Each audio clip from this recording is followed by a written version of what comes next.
Aku tak rasa Omar ni polis lah. Aku tak nak nampak dia kat mana-mana. Aku dah agak dah, dia mesti baru kucu-kucu dia juga ni. Tak apa, kau forward balik kat aku. Biar aku double check balik. Okey.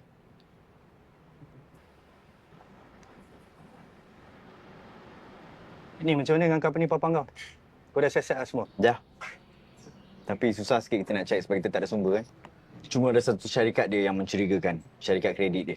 Pasal syarikat kredit ni, kau tak payah risau lah, Dik. Kalau kau check sekali pun, lengkap je. Tak ada masalah pun. Maksud kau? Orang macam Fizan ni, dia suka reverse tau. Yang kau nampak tak okey ni, okey je sebenarnya. Yang nampak okey ni, kita kena siasat. Kat situ lah dia campak semua taik-taik dia.